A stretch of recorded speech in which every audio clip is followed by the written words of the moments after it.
बालमानसशास्त्र आणि अध्यापनशास्त्रामध्ये गुणसूत्रे हा एक महत्त्वाचा टॉपिक आहे. चला तर जाणून घेऊया 9 महत्त्वाचे मुद्दे. गुणसूत्र म्हणजे काय? गुणसूत्रे ही पेशीच्या केंद्रकात आढळणारी धाग्यासारखी रचना आहे. ती DNA आणि प्रथिनापासून बनलेली असते. आनुवंशिक गुणधर्म एका पिढीकडून दुसऱ्या पिढीकडे नेण्याचे काम गुणसूत्रे करतात. गुणसूत्रांची संख्या. मानवी पेशींमध्ये एकूण 46 गुणसूत्रे असतात. ही गुणसूत्रे 23 जोड्यांच्या स्वरूपात असतात. यातील 23 गुणसूत्रे पित्याकडून आणि 23 गुणसूत्रे माताकडून मिळतात. जोड्यांचे प्रकार पाहिल्यास पहिल्या 22 जोड्यांना ॲटोसोम्स किंवा ॲटोझोम्स म्हणतात, ज्या शारीरिक वैशिष्ट्यांसाठी जबाबदार असतात. तर 23वी जोडी ही लिंग गुणसूत्रे म्हणून ओळखली जाते, जी बालकाचे लिंग ठरवते. लिंग निश्चिती. स्त्रीमध्ये दोन्ही गुणसूत्रे XX असतात, तर पुरुषामध्ये एक X आणि एक Y गुणसूत्र असते.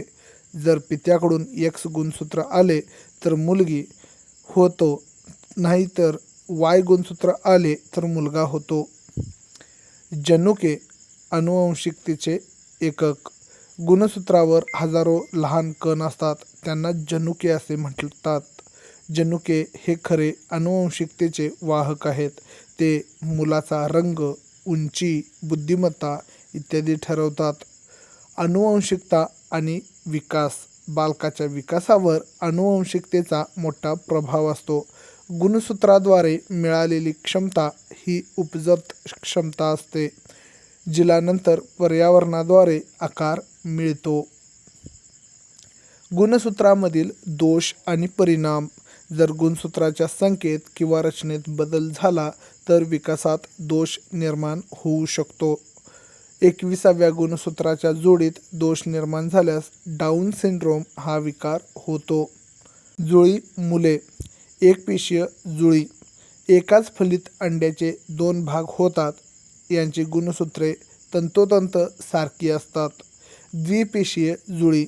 2 वेगवेगळ्या अंड्यांपासून तयार होतात. यांची गुणसूत्रे भावा बहिणीसारखी वेगळी असू शकतात. शिक्षकांसाठी याचं महत्त्व काय आहे ते पाहूया. प्रत्येक बालकाची आनुवंशिक जडणघडण वेगळी असते, हे शिक्षकांनी समजावून घेणे आवश्यक आहे.